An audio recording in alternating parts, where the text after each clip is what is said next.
Hello everyone, welcome back to my channel. I'm Bill. We gamed last Sunday in Darksun.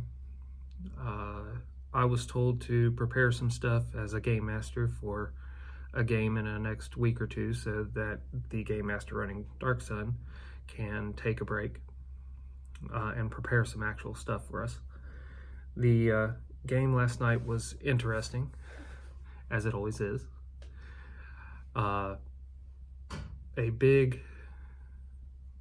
It started out, we went back to the inn.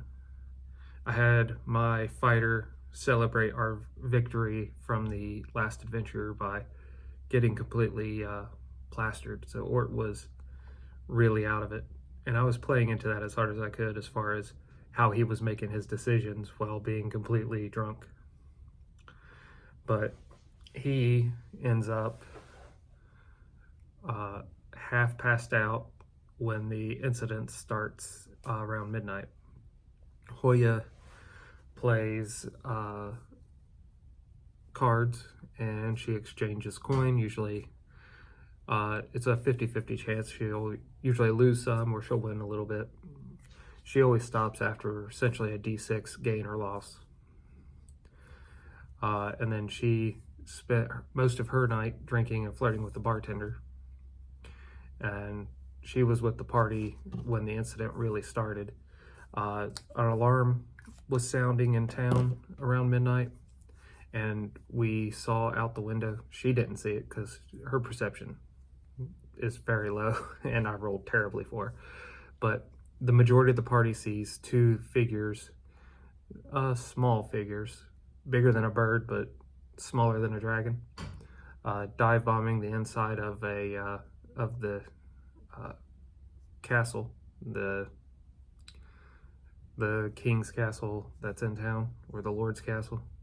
I don't remember what it's directly called, but the archer in our party decides to shoot at those creatures, with the castle grounds being easily in the way of the shots. And he makes some rolls. He hits one of the creatures, to everybody's surprise, and that was his second shot. He ends up getting about 6 or 7 shots off before a guard that's in the street tells us to close the window because the window's open. And that the window was mostly open so Ort could see outside and see what was going on. So Ort closes the window. About an hour later, the king's guards come and pretty much take us into custody because one of the arrows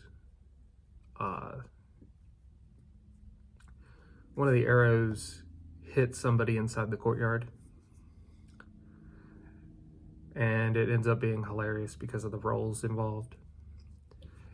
We're brought before the king, and the queen has an arrow sticking out of her bum, and a physician's trying to tend to her. They end up taking her out of the area, and then she comes back I want to say half an hour later, as we're still dealing with the conversation going on.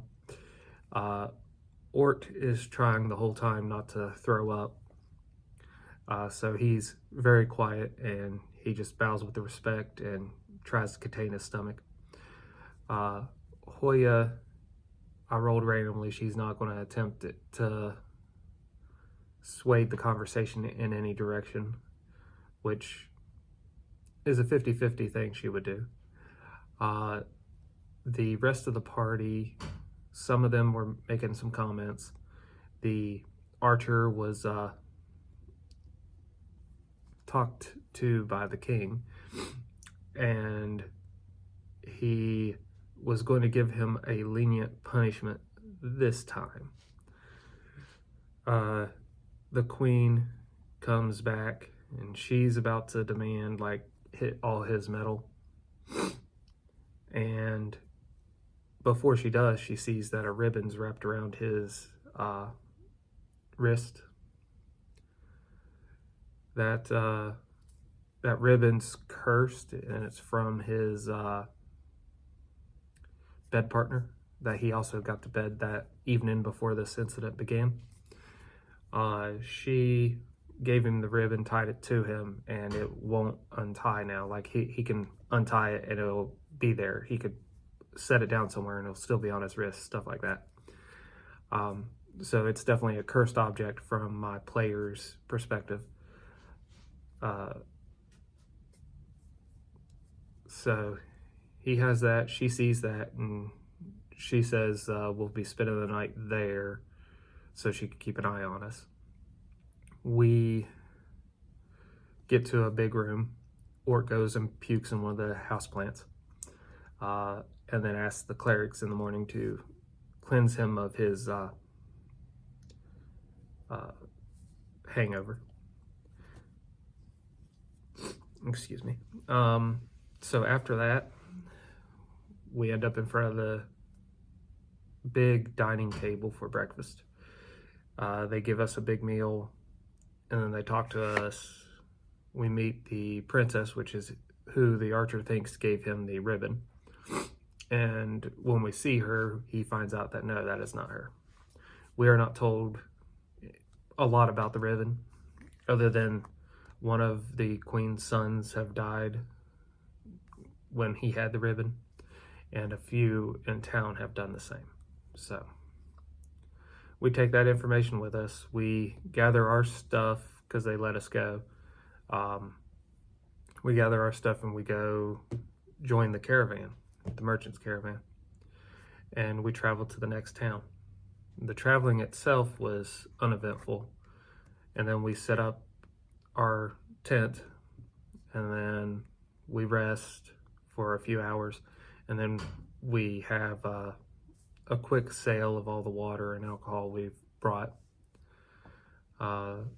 We use some of the money to buy the local trade, which is coal.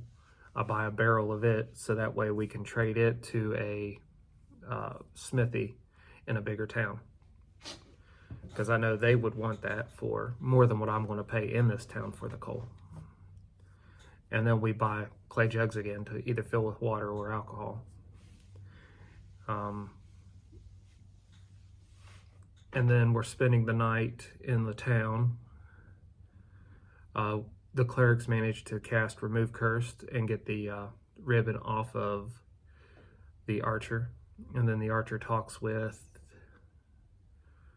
but before that, the archer talked with the head of the caravan, and he said, we're going to part ways at this town because he knows that people that wear the ribbon have been attacked, or the ribbon is from, I forget the woman's name. It's the Greek goddess of spiders.